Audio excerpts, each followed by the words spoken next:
రాష్ట్ర మాజీ ముఖ్యమంత్రి తెలుగుదేశం పార్టీ అధినేత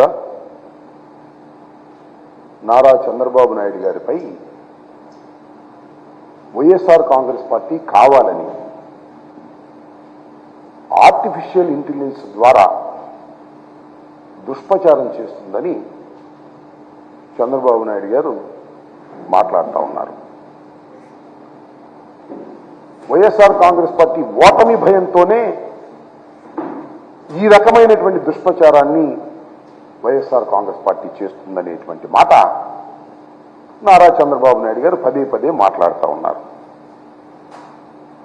ఇంకా రెండో అంశం ఏంటంటే, సాక్షాత్తు ప్రధానమంత్రి వచ్చి ఆంధ్రప్రదేశ్లో చిలకలూరిపేటలో మీటింగ్ పెడితే కనీసమైన భద్రత కూడా కల్పించలేకపోయింది ప్రభుత్వం, పోలీసు యంత్రాంగం అనేటువంటి ఒక దుష్ప్రచారాన్ని ప్రారంభించారు.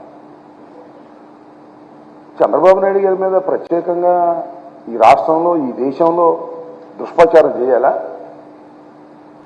లేదు ఆర్టిఫిషియల్ ఇంటెలిజెన్స్ ద్వారా దుష్ప్రచారం చేయాలా? భారతదేశ రాజకీయాల్లో నారా చంద్రబాబు నాయుడు గారంత అనైతికమైన రాజకీయవేత్త ఎవ్వరూ లేరు.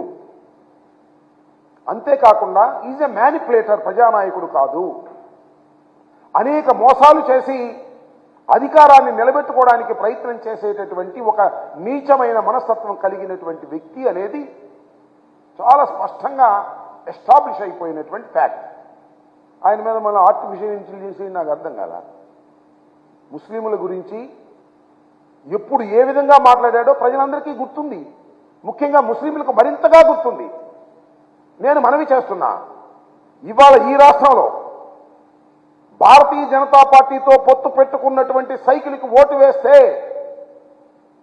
ముస్లింలకు డాక్టర్ వైఎస్ రాజశేఖర రెడ్డి గారు ఏ రాష్ట్రంలోనూ లేనటువంటి 4% రిజర్వేషన్ ఇచ్చారే, ఆ రిజర్వేషన్లు పోయినట్టే. రిజర్వేషన్లు కొనసాగాలి, రాజశేఖర రెడ్డి గారు ఇచ్చినటువంటి రిజర్వేషన్లు అంటే ఫ్యాన్ గుర్తుకు ఓటేయాలి. ఏం చెప్పారు భారతీయ జనతా పార్టీ వారు? తెలంగాణలో ఎన్నికలు జరుగుతున్నప్పుడు అమిత్ షా ఏం మాట్లాడాడు ఒకసారి గుర్తు తెచ్చుకోమని మనవి చేస్తున్నా. ముస్లింల రిజర్వేషన్ రద్దు చేస్తాం అధికారంలోకి వస్తే అనేటువంటి మాట మాట్లాడారు. ఇవాళ చంద్రబాబు నాయుడు గారికి ఓటు వేస్తే, పొరపాటున అధికారంలోకి వస్తే మొదటిగా చేసేది ముస్లింల రిజర్వేషన్ రద్దు చేయటం. ఇది అవసరమా? ముస్లిం మైనారిటీస్ ఓటు వేయాలా? ఒక్కసారి ఆలోచించుకోమని మనవి చేస్తున్నాం. మేమంటే ఆయన మాట్లాడిన మాటలంట ఇంతకుముందు మాట్లాడారు చాలా సందర్భాల్లో. భారతీయ జనతా పార్టీకి జగన్మోహన్ రెడ్డి గారికి ఓటు వేస్తే భారతీయ జనతా పార్టీకి ఓటు వేసినట్టు పోయినసారి అని మాట్లాడినటువంటి సందర్భాలు మనం చూస్తున్నాం. దీనికి ఆర్టిఫిషియల్ ఇంటెలిజెన్స్ చెప్పాల్సిన అవసరం ఏముంది? వాస్తవాలు కావా? ప్రజలు గుర్తుపెట్టుకోలేదా? ప్రజలు చూడటం లేదా అని అడుగుతా ఉన్నా. అసలు నేను తెలియగలుగుతానండి, మీరు 2014లో ఇదే కూటమి, ఈ ముగ్గురే కలిసి ఒక కూటమిగా ఏర్పడ్డారు. ఎన్డీఏ అధికారంలోకి వచ్చింది, మీరు కూడా ఇక్కడ అధికారంలోకి వచ్చారు. మీరు అధికారంలోకి తీసుకొచ్చిన పాపానికి ఆంధ్ర రాష్ట్రాన్ని ఎంత గందరగోళం చేశారో ఒక్కసారి ఆలోచించుకోమని మనం చేస్తున్నాం. మీరు ఎన్ని దుర్భాషలు ఆడుకున్నారో నేను ప్రత్యేకంగా చెప్పాలా? మోడీ గారిని మీరేమన్నారో,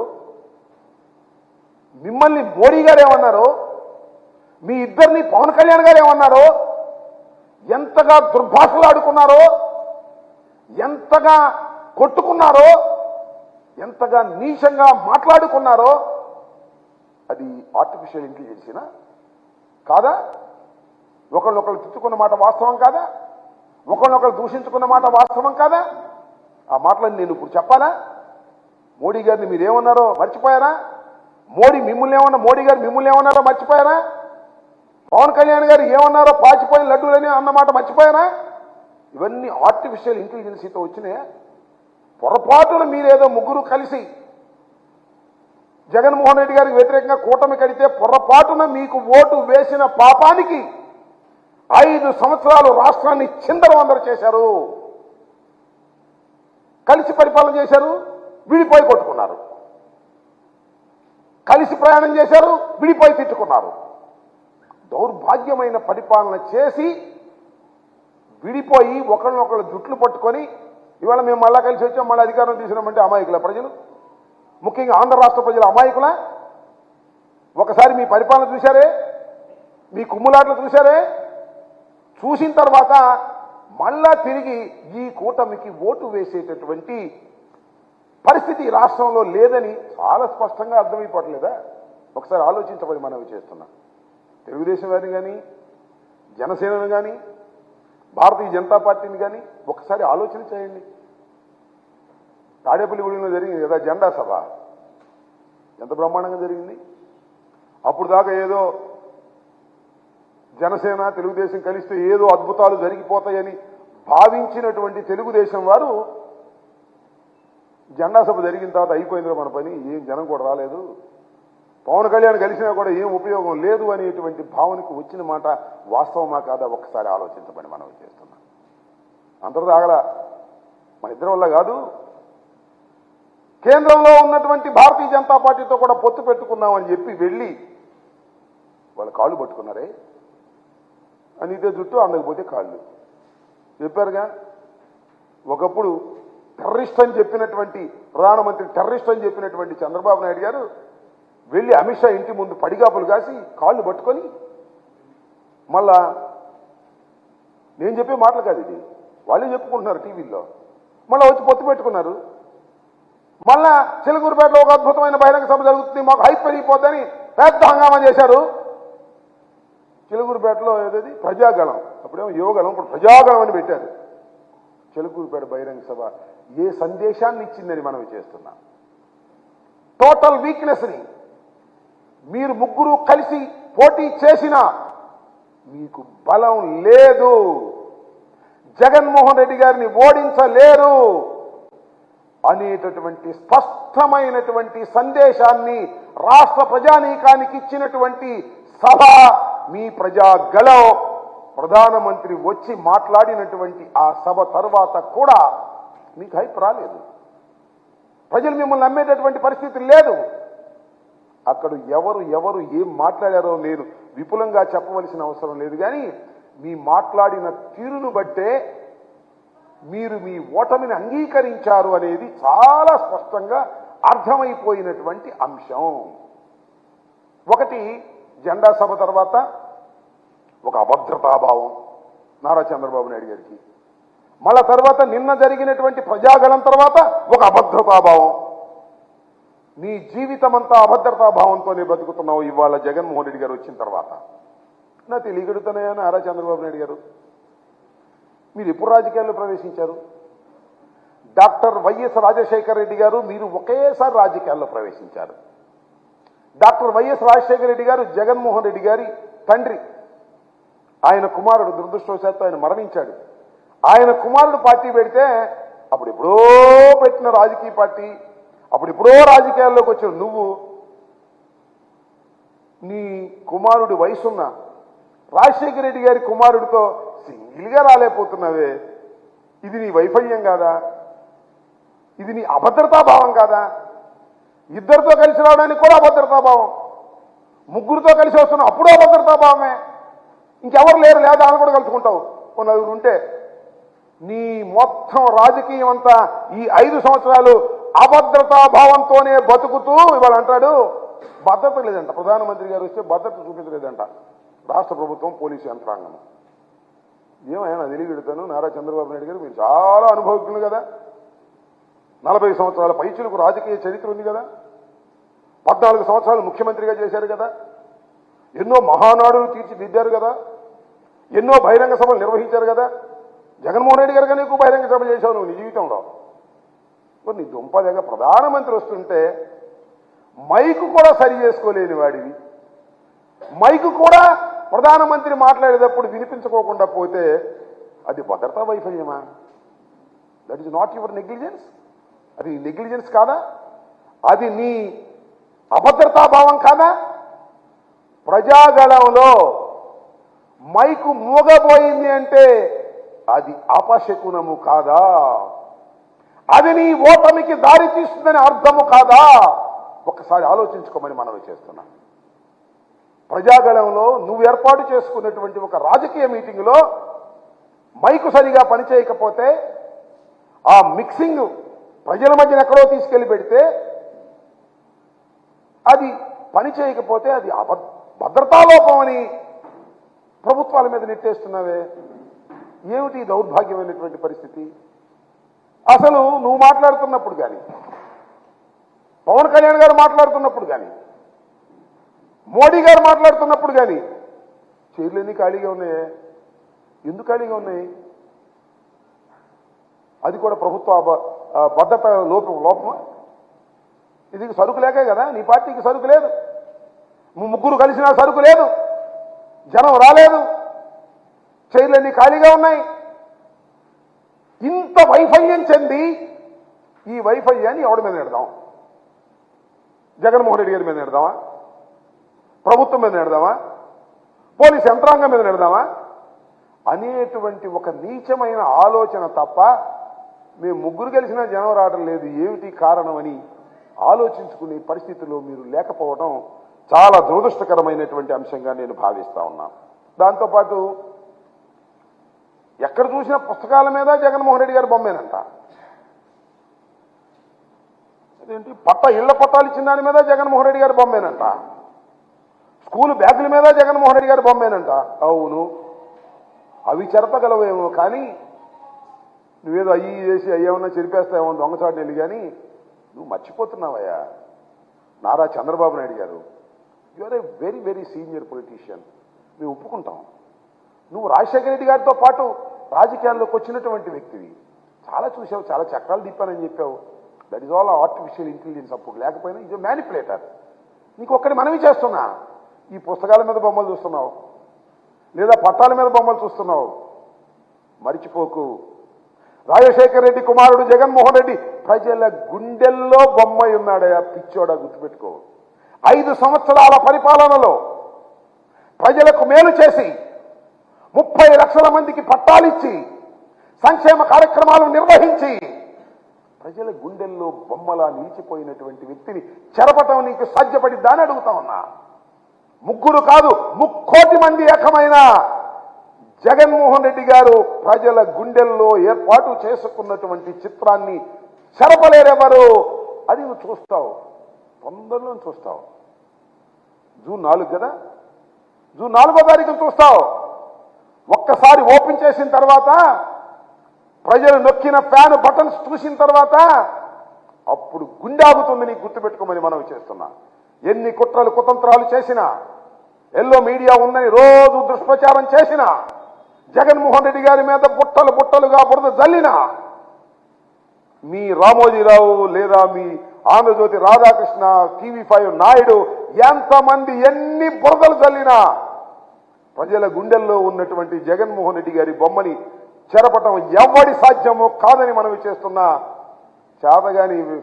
చేతగాని వాళ్ళు చేసే పనులన్నీ చేస్తున్నారు. ఎవడి మీదో నెట్టేసేది, నడవలేక దారి ఒకడన్నా అంటే ఒకడెవడు వెనక. ఆ సామెతిగా నీకు ప్రజలు రాకపోతేను, నీ మైకు పనిచేయకపోతేను ఎవడి మీదో నెట్టేసేయాలనేటువంటి దుర్బుద్ధి వాళ్ళంతా ఆ ఆంధ్రజ్యోతి ఈనాడులో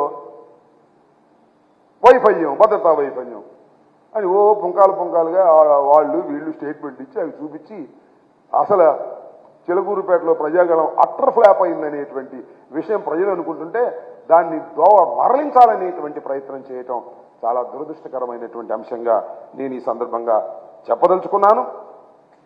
రాబోయే రోజుల్లో కోర్స్ త్వరలోనే ఎన్నికలు జరగబోతున్నాయి, కోడ్ కూడా స్టార్ట్ అయింది. కాబట్టి రాబోయే కాలంలో జరిగేటటువంటి ఈ ఎన్నికల్లో వైఎస్ఆర్ కాంగ్రెస్ పార్టీ అఖండమైన 175 సీట్లు గెలుచుకొని ముందుకు వెళ్తుందని ఈ సందర్భంగా నేను చెప్పదలుచుకున్నాను.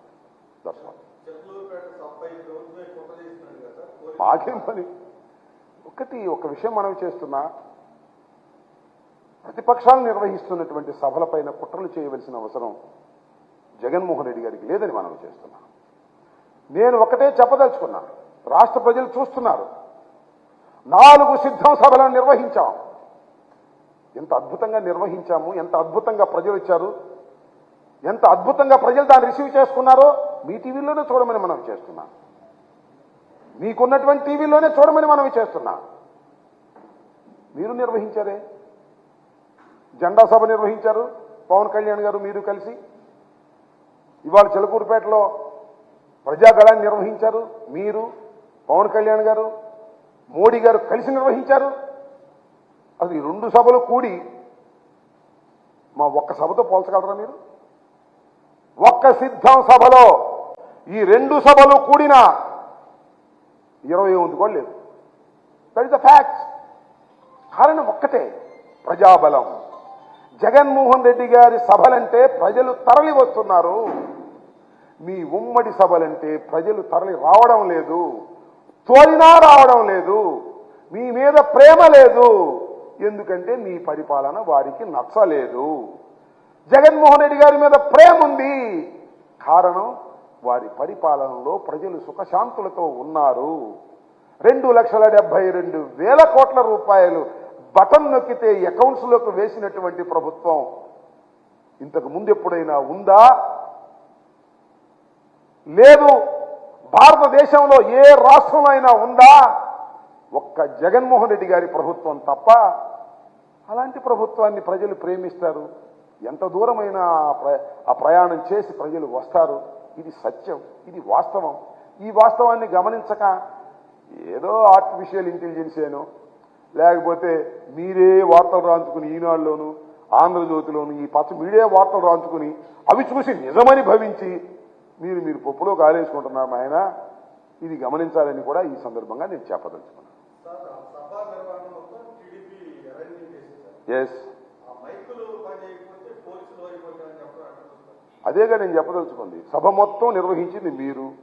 ఎలక్షన్ కోడ్ ఉంది, మైకులు కూడా ప్రభుత్వాలు అరేంజ్ చేయాలా? లేకపోతే పోలీసు వారు మేము ప్రభుత్వాలు వైఎస్ఆర్ కాంగ్రెస్ పార్టీ వచ్చి మీ మైకులు మేము అరేంజ్ చేయాలా? ఏం చెప్పండి, నాకు అర్థం కాలా. లేకపోతే మేమే మీ జనాన్ని దోలాలా? What is this? సింపుల్. మీ వైఫల్యాలను ఎదుటివారి మీద నెట్టడమే మీ ఉద్దేశం. మీ అభద్రతా భావాన్ని ఎదుటివారి భద్రత లేదనేటువంటి మాటలు మాట్లాడుతున్నారు. చేతగాని మాటలు మాట్లాడుతున్న ఓ చంద్రబాబు, నీ పని అయిపోయింది. Over. After this election you will exit from the politics. మీ అబ్బాయి కూడా ఎగ్జిటే. మీ అబ్బాయికి అసలు క్వాలిఫికేషనే లేదు. పాలిటిక్స్లోకి రావడానికి ఇంతవరకు క్వాలిఫై కాలేదు, ఎక్కడ గెలవలేదు, మినిమం క్వాలిఫికేషన్ లేదు. ఇంటర్మీడియట్ కావాలంటే 10th క్లాస్ పాస్ అవ్వాలిగా, ఎంబీబీఏ చేయాలంటే ఇంటర్మీడియట్ బైపీసీ పాస్ అవ్వాలిగా. అయ్యేవి క్వాలిఫికేషన్ లేవు. ఒకసారి మంత్రి అయ్యాడు, ఇంతవరకు క్వాలిఫికేషన్ సంపాదించలేదు.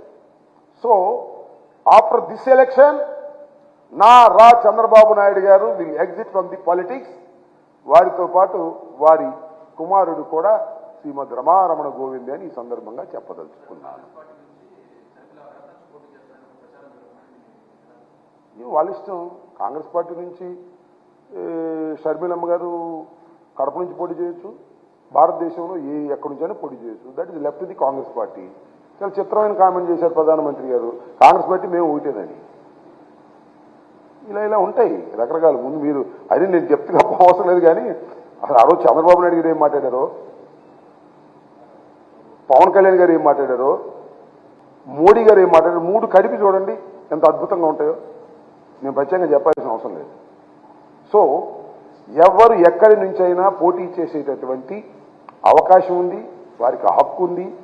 ఎక్కడి నుంచి ఎవరైనా పోటీ చేయొచ్చు.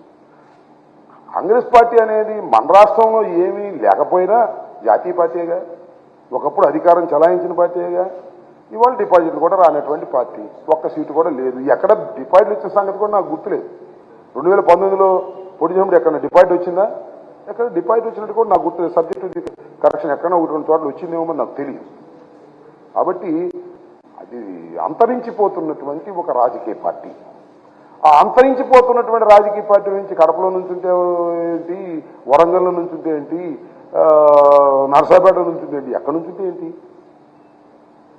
కాంగ్రెస్ ఆంధ్ర రాష్ట్రంలో అంతరించిపోతున్నటువంటి రాజకీయ పార్టీ. Okay, thank you. ఉండండి ప్రవేశపెట్టు. మీరు కూడా ఒక నిమిషం ఉండే. వస్తుందా తెలిసిందా